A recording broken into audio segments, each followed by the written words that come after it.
Машкиот и женскиот репрезентативен ракомет е на прагот на учество на големите надпреварувања, а клупскиот ракомет е главно содржан благодарение на битолскиот тим Пелистер Жито Битола. Повеќекратниот шампион на Македонија, своевремено еден од најсилните југословенски ракометни колективи, повторно е на искушенија во Европа.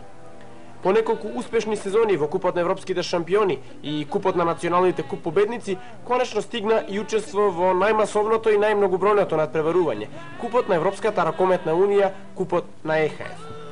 Пелистер, кој што годинева има најсилен тим од своето формирање, со враќањето на Пепи Манасков е главен фаворит за освојувањето на шампионската титула во нашата лига.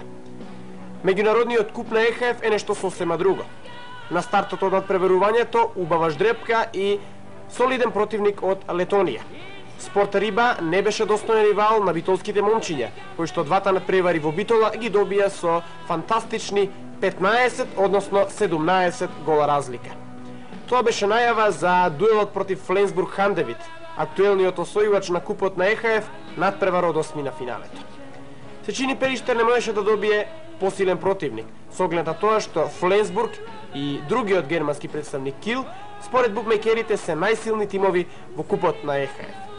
Сепак ждрепката си го направи своето и битолчани во првиот меч од официјалната програма ќе играат повторно со германска екипа. На сите вистински љубители на ракометот им доаѓаат сеќавањата од последниот германско-македонски дуел помеѓу Пелистер и Лемго, кој што знаеме како се заврши, со хепи-енд само за германците и со огромна тага и болка за љубителите на ракометот во Македонија. Ждрепката одреди првиот меч да се игра во преполнетата спортска сала Младост, а најавата за мечот беше стична како дуелот со Лемго. А разликата беше во тоа што Фленсбург е противник во осми на финалето, а Лемго пред 2 години беше во полуфиналето, на пат до големата круна. Тренерот на екипата на Пелистер Жито Битола, Цане Крстевски, како голем оптимист, пред мечот предвизуваше лавовска битка и победа на подобриот.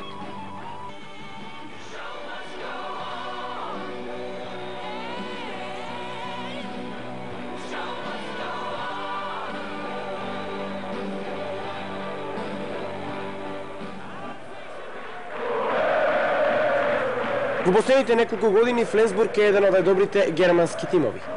Минатата година на патот до освојувањето на купот на ЕХФ, германците славеа против норвежаните, словаците, шпанците, што доволно покажува дека веќе имаат големо искуство од меѓународната сцена. Играчкиот кадар им е повеќе од добар.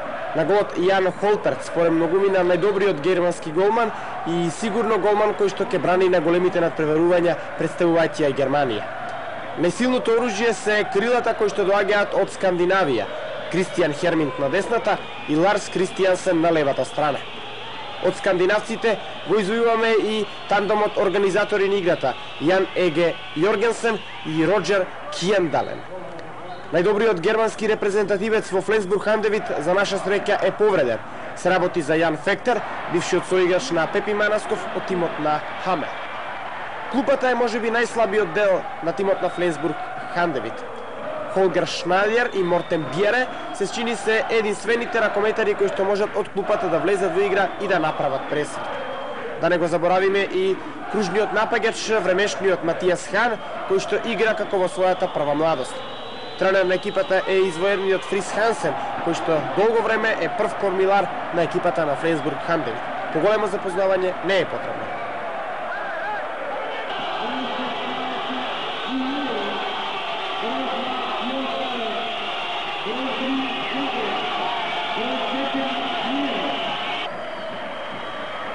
Потретпат правдата на мечевите на Пелистер ги дели шпанскиот судиски пар, кој што доаѓа од Баскија, односно од Виго.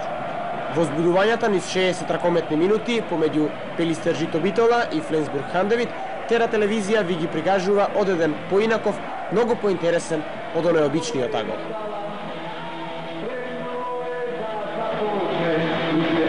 Thank you.